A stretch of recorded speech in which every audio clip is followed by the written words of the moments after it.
Hi friends, ಎಲ್ಲರೂ ಹೇಗಿದ್ದೀರಾ? Welcome back to Suji Vishnu logs. ಈ ವಿಡಿಯೋದಲ್ಲಿ ಬಂದುಬಿಟ್ಟು ಸಿಂಪಲ್ಲಾಗಿ ಬ್ರೇಕ್ಫಾಸ್ಟ್ ಆ್ಯಂಡ್ ಲಂಚ್ನ ಪ್ರಿಪೇರ್ ಮಾಡ್ಕೊತಾ ಇದ್ದೀನಿ. ಇದು ಮಂಗಳವಾರದ ಲಾಗ್ ಆಗಿರುತ್ತೆ. ಬೆಳಗ್ಗೆಯಿಂದನೇ ಲಾಗ್ನ ಸ್ಟಾರ್ಟ್ ಮಾಡ್ತಾ ಇದ್ದೀನಿ. ಈ ವಿಡಿಯೋ ಕೊನೆಯವರೆಗೂ ನೋಡಿ. ಈ ವಿಡಿಯೋ ಏನಾದ್ರು ಇಷ್ಟ ಆದರೆ ಪ್ಲೀಸ್ ಒಂದು ಲೈಕ್ ಮಾಡಿ, ಹಾಗೆ ನನ್ನ ಚಾನಲ್ನ ಸಬ್ಸ್ಕ್ರೈಬ್ ಮಾಡಿಕೊಂಡು ನೋಡಿ. ಇನ್ನು ಬೆಳಗ್ಗೆನೇ ಒಂದು ಕಡೆ ಅನ್ನಗೂ ಕೂಡ ಇಟ್ಬಿಟ್ಟಿದ್ದೆ, ಇನ್ನೊಂದು ಕಡೆ ಡೆಟಾಕ್ಸ್ ಡ್ರಿಂಕ್ಸ್ನ ಮಾಡ್ತಾಯಿದ್ದೀನಿ. ಅದು ಗ್ಯಾಸ್ಟ್ರಿಕ್ ಪೌಡರು ಆಲ್ರೆಡಿ ಪ್ರಿಪೇರ್ ಮಾಡಿ ಇಟ್ಕೊಂಬಿಟ್ಟಿದ್ದೆ. ಈ ಥರ ಡೈಲಿ ಬೆಳಿಗ್ಗೆ ಸಾಯಂಕಾಲ ಒಂದೊಂದು ಗ್ಲಾಸ್ ಮಾಡ್ಕೊಂಡು ಕುಡಿದು ಬಿಡ್ತೀರಿ. ಇವಾಗ ಡ್ರಿಂಕ್ನ ಕೂಡ ಕುಡಿತಾ ಇದ್ದೀನಿ. ಡ್ರಿಂಕ್ ಎಲ್ಲ ಕುಡ್ಕೊಂಡು ಇವಾಗ ಸಾಂಬಾರ್ಗೂ ಕೂಡ ರೆಡಿ ಮಾಡ್ಕೊತಾ ಇದ್ದೀನಿ. ಮನೇಲಿ ತರಕಾರಿ ಎಲ್ಲ ಖಾಲಿ ಆಗಿಬಿಟ್ಟಿತ್ತು ಫ್ರಿಜ್ಜಲ್ಲಿ.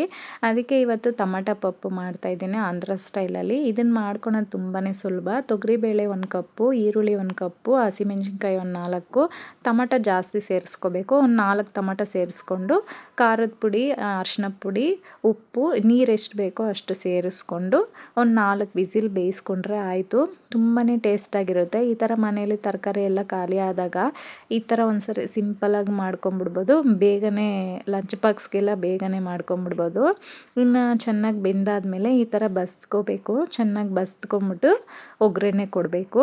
ಇದಕ್ಕೆ ಹುಣಸೆಹಣ್ಣು ರಸ ಕೂಡ ಇವಾಗೆ ಸೇರಿಸ್ಕೊತಾ ಇದ್ದೀನಿ.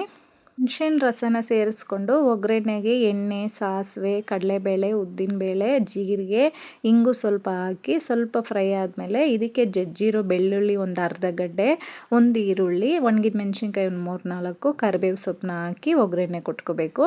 ಒಗ್ಗರಣೆ ಆದಮೇಲೆ ಉಪ್ಪು ಎಷ್ಟು ಬೇಕೋ ಅಷ್ಟು ನೋಡಿಕೊಂಡು ಒಂದು 10 ನಿಮಿಷ ಬೇಯಿಸ್ಕೋಬೇಕು, ಕುದಿಸ್ಕೋಬೇಕು. ತುಂಬಾ ಟೇಸ್ಟಾಗಿರುತ್ತೆ. ಅನ್ನಗೆ, ಮುದ್ದೆಗೆ, ದೋಸೆಗೆ, ಇಡ್ಲಿಗೆಲ್ಲ ಕೂಡ ತುಂಬಾ ಚೆನ್ನಾಗಿರುತ್ತೆ.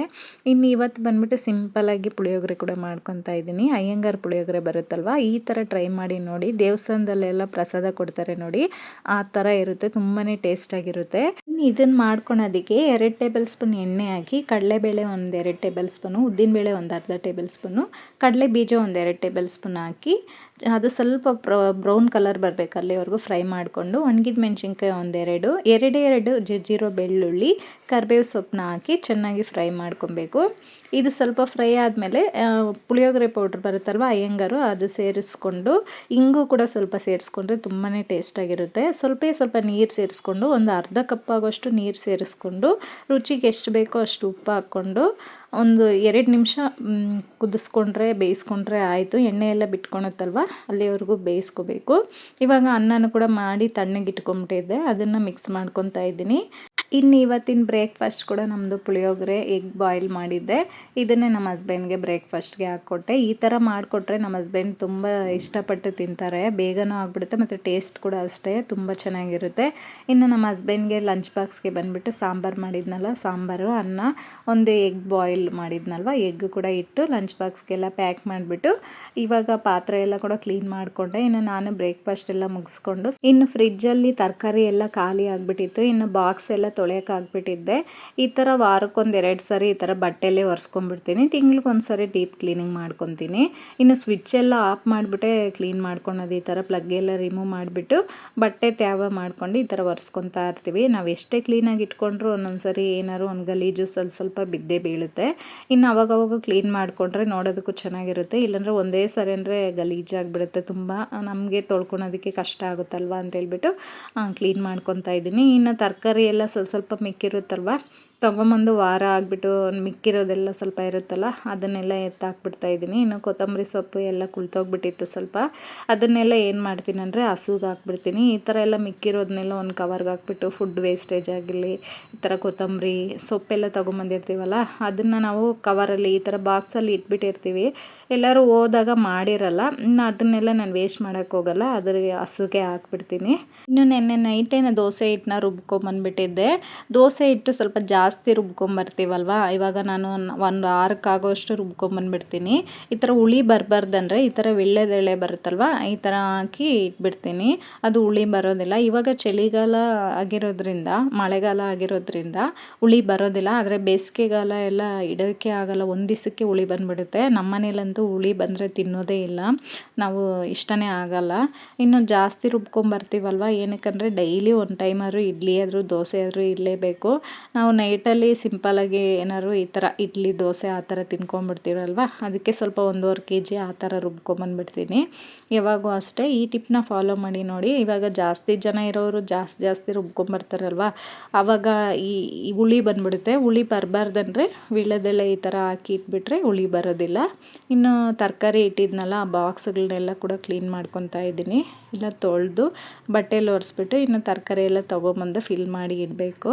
ಇನ್ನು ಬಾಕ್ಸ್ ಎಲ್ಲ ಕ್ಲೀನ್ ಮಾಡಿಕೊಂಡು ಪಾತ್ರೆ ಕೂಡ ಇತ್ತಲ್ವ ಎಲ್ಲ ಕ್ಲೀನ್ ಮಾಡಿಕೊಂಡೆ. ಇನ್ನು ಮನೆಯೆಲ್ಲ ಮನೆಯೆಲ್ಲ ಗುಡಿಸಿ ಒರೆಸಿ ಬಟ್ಟೆ ವಾಷಿಂಗ್ ಮಿಷಿನ್ಗೆ ಹಾಕಿರೋದೆಲ್ಲ ಒಣಗಾಕ್ಬಿಟ್ಟು ಬಟ್ಟೆ ಮಡ್ಚಿಟ್ಬಿಟ್ಟು, ಇನ್ನು ವಿಡಿಯೋ ಏನಾದ್ರು ಶೂಟ್ ಮಾಡಿದರೆ ಅದನ್ನು ಎಡಿಟಿಂಗ್ ಮಾಡಿ ವಾಯ್ಸ್ ಓವರ್ ಕೊಟ್ಟು ಈ ಥರನೇ ಟೈಮ್ ಆಗಿಬಿಡುತ್ತೆ. ಸ್ವಲ್ಪ ಹೊತ್ತು ರೆಸ್ಟ್ ಮಾಡೋಷ್ಟರಲ್ಲಿ ಎಷ್ಟು ಬೇಗ ಟೈಮ್ ಆಗಿಬಿಡುತ್ತೆ.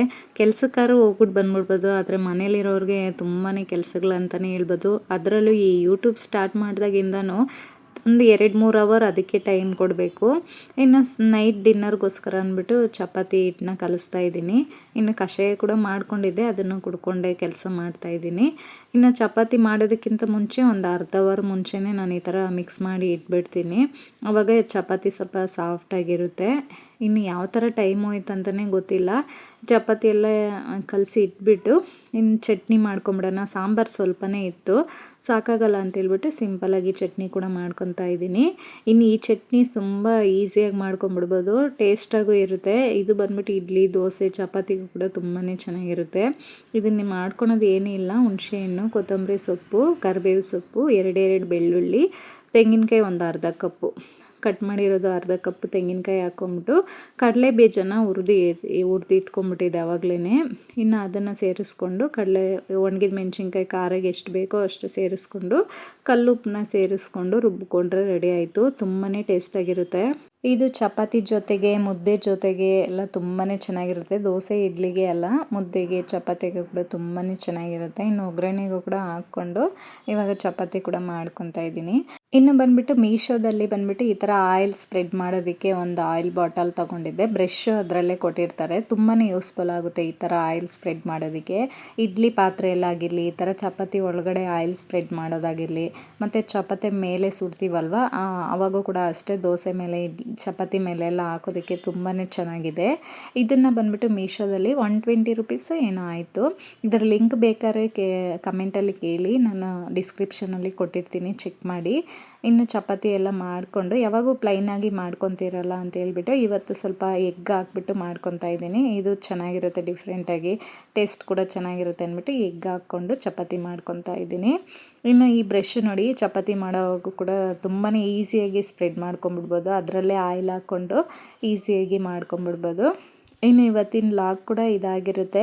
ಈ ವಿಡಿಯೋ ಏನಾದ್ರು ನಿಮಗೆ ಯೂಸ್ಫುಲ್ ಆಗಿದೆ, ಇಷ್ಟ ಆಗಿದೆ ಅಂತೇಳಿದರೆ ಪ್ಲೀಸ್ ಒಂದು ಲೈಕ್ ಮಾಡಿ, ಶೇರ್ ಮಾಡಿ, ಕಮೆಂಟಲ್ಲಿ ತಿಳಿಸಿ. ಹಾಗೆ ನನ್ನ ಚಾನಲ್ನ ಇನ್ನೂ ಯಾರೆಲ್ಲ ಹೊಸದಾಗಿ ನೋಡ್ತಾ ಇದ್ದೀರಾ ಪ್ಲೀಸ್ ಸಬ್ಸ್ಕ್ರೈಬ್ ಮಾಡಿಕೊಂಡು ನೋಡಿ.